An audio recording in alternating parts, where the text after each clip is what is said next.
What's up, guys? Welcome back to the MontyVerse as we continue our journey through My Adventures with Superman Season 2. And this time, it is Episode 4. And I forgot what the title is. Something to do with two lanes. Nice. Oh, yeah, it's a pun on the lanes and the two of them. You're right, Nikki. Either way, a lot of crazy stuff going on. There's a lot of crazy stuff, but it's a lot of good crazy stuff. Absolutely. The Season 2 has just been really great so far.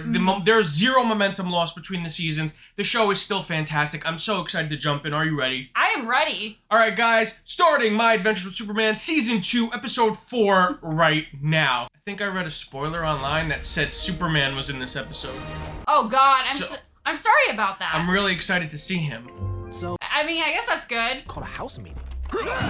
What? Weird. Mr. Lane, can you please not? What the hell? Been parked out front for the past 24 hours. No, don't look! Whoa. Bit paranoid. Olsen? Ooh, that's me. Whoa, he spent money. Star Labs.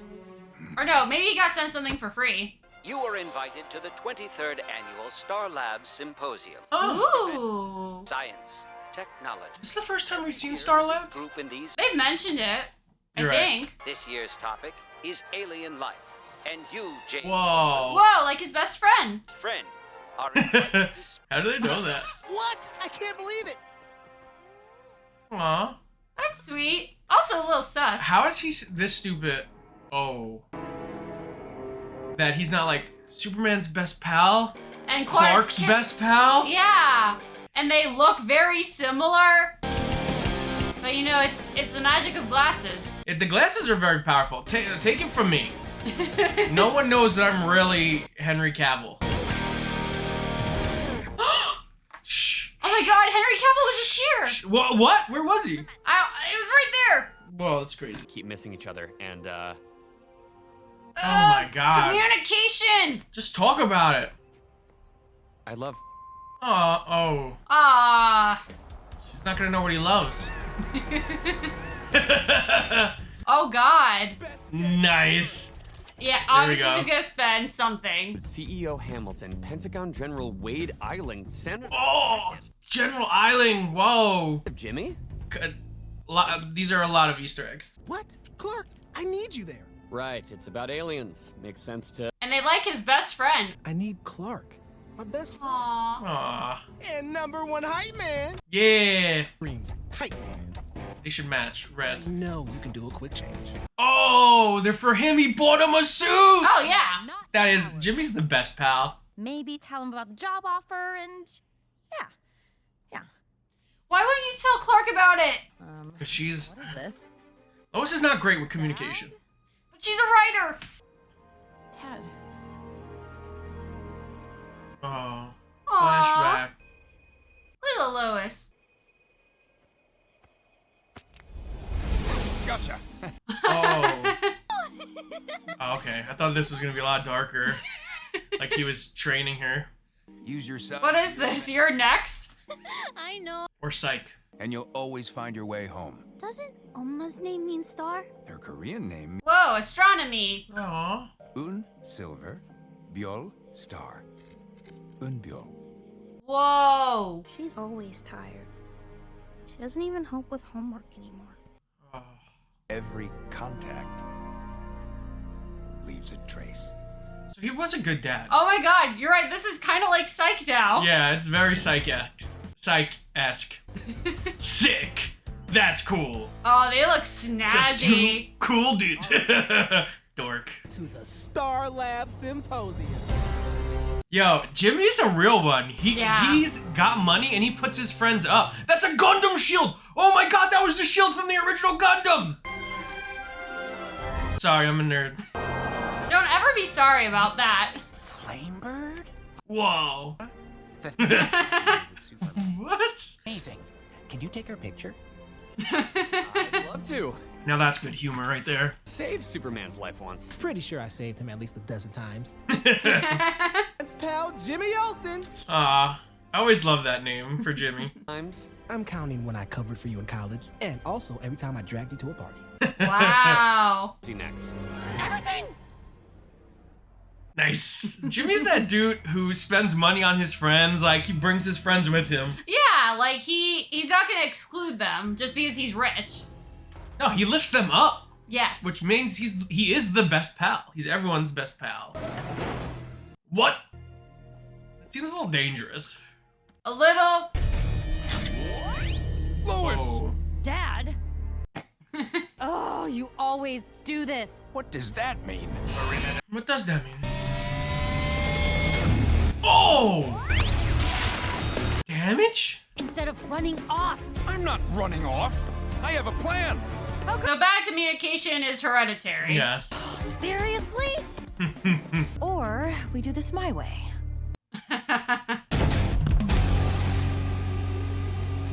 Whoa. Whoa, they disappeared. The Flash. No, the Ninja Turtles.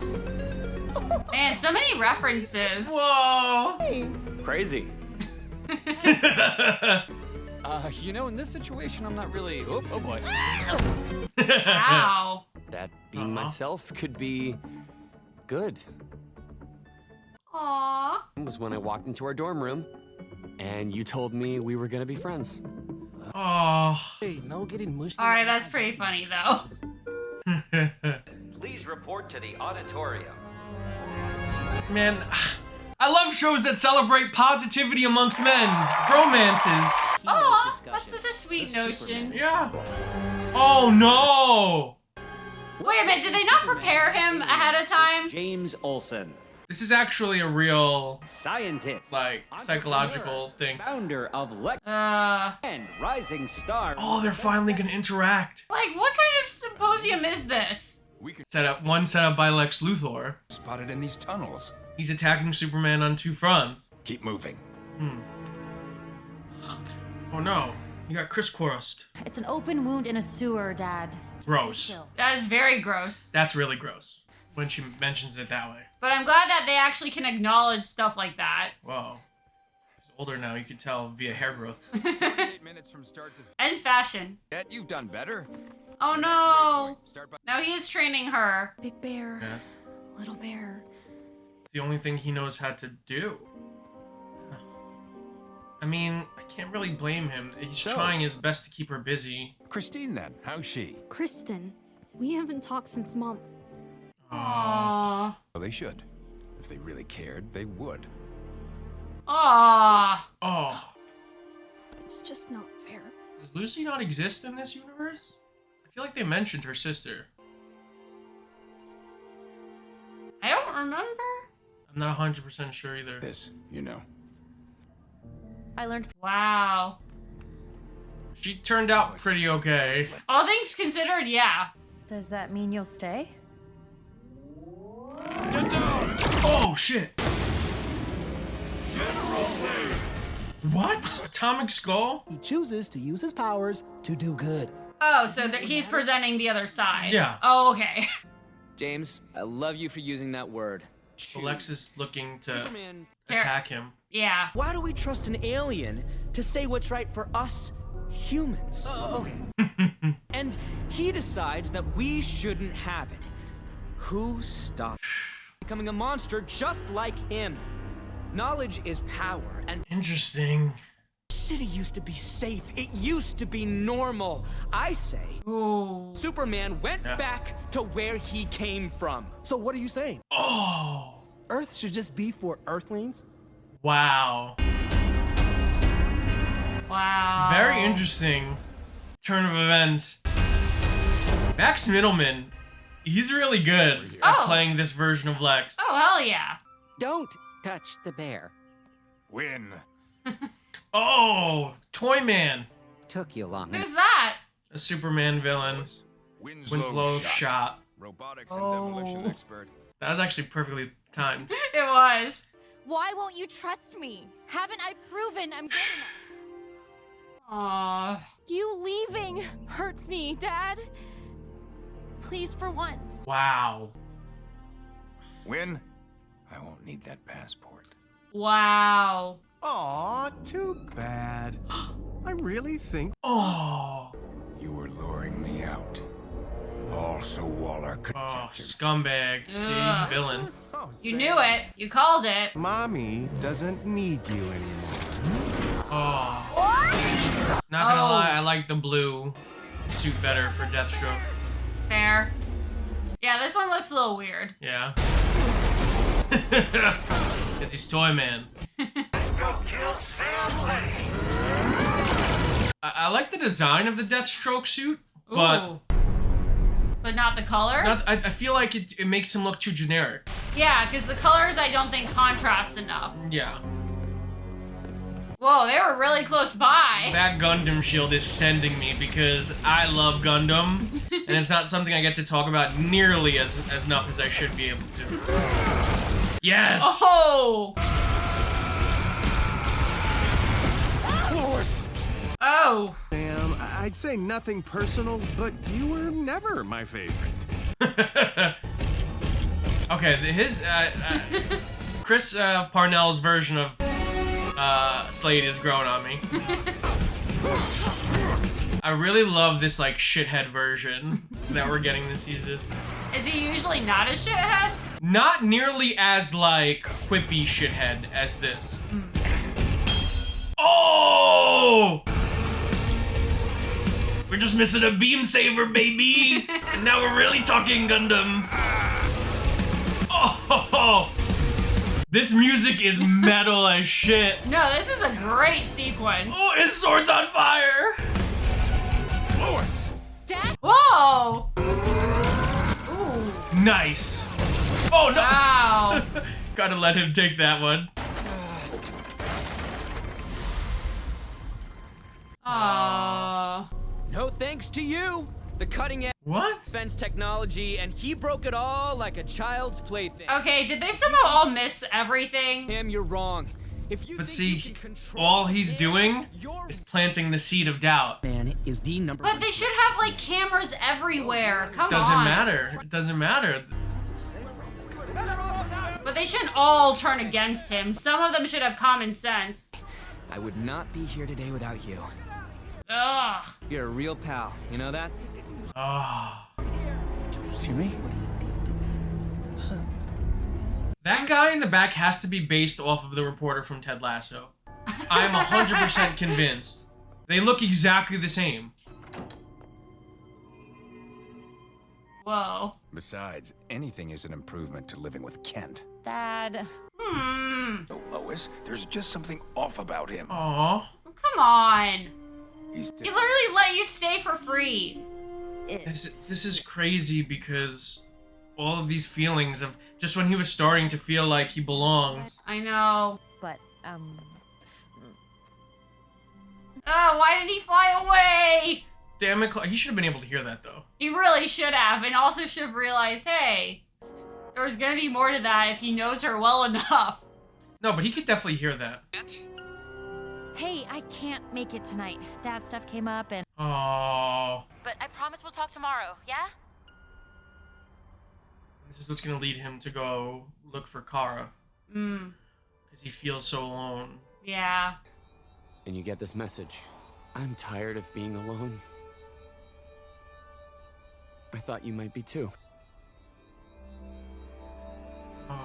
Oh. You think the big twist is gonna be that's her in the Zod armor that we've been seeing? Ooh. Not impossible. I mean, because the figure is unrecognizable. Eating. Oh, he left. Oh my god. Scumbag. Little bear. Ugh. Ow. I mean, she keeps tripping over that same log. I was gonna say, she needs to stop. I've been waiting. This was a test? Oh, God. Oh. You're never gonna get it, are you? My whole life I've been making excuses for... Okay, Dad. You win. I'll make it without you. Oh. Oh. That was cool. This show is On my own. so freaking good, man. Pretending he's beside me.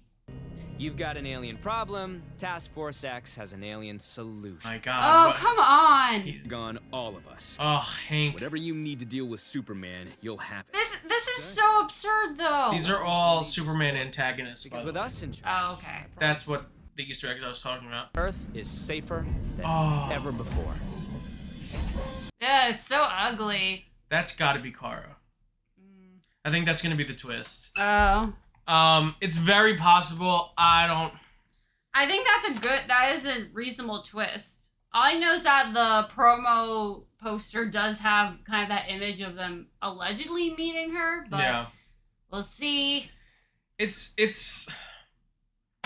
interesting, right? Because I really love what they're doing with Lex here. Mm-hmm. They're showing a more coordinated attack, and they're showing how much of a go-getter he is. Yes. Because he's attacking Superman from a completely different angle, from two fronts. He's attacking him physically, but he's also looking to attack him, which is essentially what they tried to do last season, but in a very poor way. He's trying to seed this doubt in not the people, which is what they did in season 1. They attempted to turn the people against Superman, which now you can't, because the people love Superman. But you fill a room with a bunch of engineers and scientists and people in the defense, and you tell them that, hey, look, this is the best we have, and it does nothing to him. So if this guy has a bad day, if he stubs his toe, we're screwed. And that's a very interesting way to go about it, because there's a part of you, no matter, even though us as the audience, we know who Clark is as a person, and we know what kind of person he is. There's a part of us that kind of goes, he's not wrong. He's not wrong, but it's like, come on. With that many people, there's not even like one skeptic when you have Jimmy there who's trying to make the rebuttal. But you don't understand. He stacked the deck. Lex filled that room with people whose job it is to worry about the defense of this planet or worry about the defense of their country. They're constantly thinking about wars with other nations. You see how cynical the world we live in is? How easy it is for people to turn against other people based off of skin color, religion, creed. And now this alien god comes from the heavens, and you don't have a single thing you can do to stop him. Yeah, I'm not disagreeing with that, but it just kind of makes sense from the point of view of, hey, that was clearly the angle and probably a part of why they didn't bother telling Jimmy. But it does make it, so then what was the point of having Jimmy there? The point of having Jimmy there was to make it look legitimate. Was to make it look like a legitimate conversation, so that when Lex absolutely dominates him, people think it's real and don't realize that this was all staged to give Lex the extreme advantage that he has against Jimmy in this mental tete-a-tete. Well, then they're dumb. Are they, though? They're dumb, but I'm saying they're dumb as a fan. Yeah, they're dumb. As someone who has an emotional connection to this version of Clark, yes, it's okay for you to say they're dumb. Yeah. But I just really love the way they're tackling this. Well, I do, and I will absolutely say Lex is very brilliant for his approach this way. I was going to say, in a way, like you said, in the last season, it was more the focus on the general public, which is obviously much harder. But no, you're right. This is a very interesting angle, and it's definitely something I didn't see coming. Yeah, and it's a really good way to tackle the not this Superman problem, but the Superman problem in general. Mm-hmm. Superman is impervious to lots of things, but he's not impervious to feelings. No. So if you go after his feelings and you go after his trust and you make him feel worthless or that he doesn't belong here or that, you're really messing with him, and all you're doing is creating instances where he makes mistakes. Right. Oh no, it's very insidious because it's a matter of them going through a self-fulfilling prophecy where it's like they have this belief, whether or not it has holes in it, but they want to reinforce it as much as possible for their own personal mental, just their own capacities. Now he could save everyone every day, but God forbid he damages a piece of a building or he crushes a car. Everyone's going to go, well, mate, you see, this is what that Lex Luthor guy was talking about. Right, which in that regard, it also lacks a bit of logic because it's this idea that's been planted, and as soon as something happens, that reinforces it. Because I forgot the exact way they phrase it, but they do mention how, and when I say they, I mean like the big they in the world, that stuff that has a negative impact will always be more substantial than positive. Yeah, and I mean, the argument they use here is an argument that have been used against superheroes in comics for decades and decades, almost a century now. It's been used a lot in the psychology of Batman and analyzing the psychology of Batman and whether or not Batman is a force for good in Gotham City. And a lot of people argue the point where that Batman has actually made Gotham more dangerous because the creation of Batman has led to the creation of more theatrical villains like the Joker. And we see that psychology really touched upon in things like The Dark Knight Returns, right? Where the Joker goes dormant for the entire time that Bruce was in retirement, and he doesn't light back up and start killing again until Batman is back. Yeah, but it sucks no matter what, because then you have the question of, okay, but then what if you have no one there, then is that a good either? It's an argument that can be skewed by pessimistic and optimistic writers. Right. I think Frank Miller leans more towards the pessimistic, which is why his interpretation of it is always a little darker. Right. But I do think that bad people will do bad no matter what. And I think for what it's worth, there is nuance involved in the argument. Yeah. Because by all means, if you have someone who's a super who has the history automatically, well, then you're labeling them a supervillain immediately. Yes. So I do think that it's not a matter of, hey, but that's like with any other person. It's like, hey, I'm skeptical of any person who I think has done something wrong, obviously. Yeah, I love that this episode, to move away from the superhero stuff, I love that this episode was character driven by Jimmy, Lois, and her dad. Yeah. Because one, this was the episode we needed with Lois and her dad. It gave us a lot of backstory on their relationship. Oh, yes. That was so freaking good. And it's really sad how these two people who are really trying to do the same thing. Yeah. She's trying to win her father's affection. She's trying to give him the daughter she thinks he wants. Right. Right? And then he's turning around and he's trying to do everything he can to occupy her mind and make her strong because her mother was obviously sick and died of illness, and he doesn't know what to do. He doesn't know. He wasn't trained to raise a daughter. He was trained as a military man. So all the women he's been around were military women except his wife. And now that she's gone, yeah, he kind of pushed that emotional side of himself back, and he's training her as if she was another cadet. He even calls her cadet. Yeah, and not realizing that, yes, this is all well-intentioned and good, but there's so many other facets to people, never mind your teenage daughter, young adult daughter. Yeah, and I don't think either have malicious intentions in terms of how they handled each other. It's just really toxic.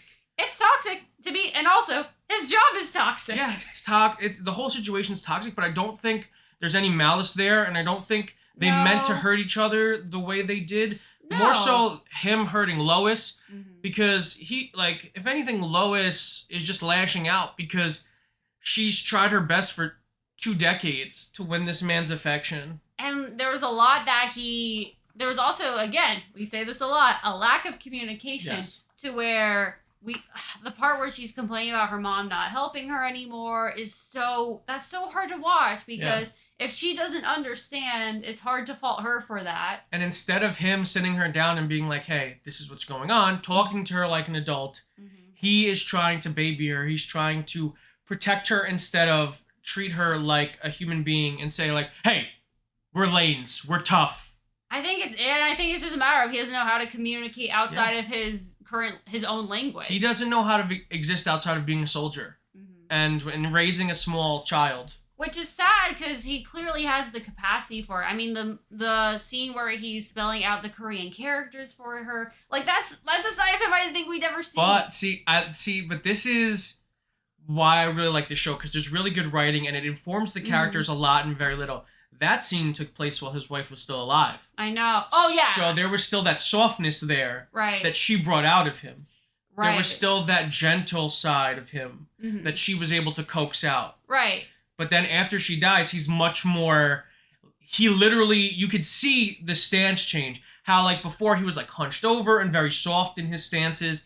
After the mother passes, after the second time jump, or the first time jump, I guess. It was after the first one. Yeah, but I'm like, whatever. Anyway. Yeah.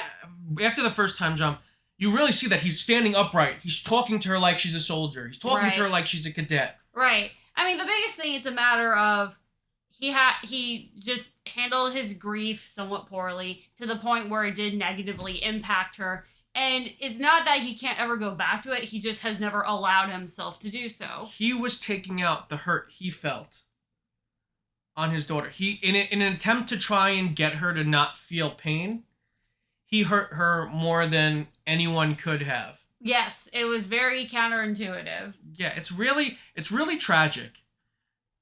Like any great Shakespearean tragedy. And the fact that they were able to condense that in half of a 30-minute episode of an animated television series is so, like, this show can give me really in-depth Shakespearean writing in a short amount of time, and then give me Gundam shields. In the same episode, people, what do we do? Like, what did we do to deserve this television? Absolutely nothing. But I'm so glad we have it. This is fantastic. More of this. Yeah. More of this, please. We're very fortunate. I mean, even the Jimmy stuff this episode, Jimmy's a character that we don't spend a ton of time on super examining in this season. No, it's been mostly, hey, he's got flame bird, rawr, money. So to kind of also get, because we see Lois's upbringing in that she felt isolated from her father and she felt very alone. Yeah. Then you have Clark, who went into his upbringing feeling alone, meeting this friend in Jimmy, who's saying like, "Nah, bro, I'm your friend now." Aww. And hearing that really warms my soul because in terms of like male friendships, it's portrayed very toxically a lot of the times. Yeah. And I think Superman and Jimmy, and even in the comics, they've had such a wholesome friendship. And I think the existence of Jimmy is such an important aspect to the character of Superman. He needs Jimmy to exist because Lois in the beginning was really a love interest, and now she's portrayed as more of an equal. But she's Superman's equal. She is his human counterpart. She is the woman who could stand toe to toe with this god on an intellectual level, on a romantic level. That's her role. But Jimmy brings out the humanity in Clark, whereas Lois is never trying to bring out the humanity in Clark. She's really just there to love him for all of who he is. Right. Jimmy brings that dorkiness in Jimmy, brings out that dorkiness in Clark. Yes. And even if he is weird, it is an endearing quality he has. Man, I love the way this show interprets this, like I said, almost a centuries old characters. Yeah. And how they modernize it. It's so fantastic. And it's episodes like this that really make me appreciate the character work in this series. No, absolutely. They're firing on all cylinders every freaking time. I mean, guys, we got I need season 3, 4, 5, 18, 35. Give me all the seasons of this show. It's just, I feel good. Even when the episodes aren't feel-good episodes. You feel good because you just experienced something that was good. I'm a comic book nerd. I grew up reading comic books. This, to me, just like, as someone who grew up reading comic books and who grew up in the age of Toonami and anime, this blends both of those perfectly. It's like a perfect medley of both of those things. I'm just like, yes, this is my thing. This is my jam. Yes. If you guys like this video, make sure to give it a huge thumbs up. If you're new to the channel, subscribe, and hit the notification bell to stay up to date on all of the latest content. If you want to watch our other My Adventures with Superman reactions, click the link on the page. And until next time, guys, stay versed.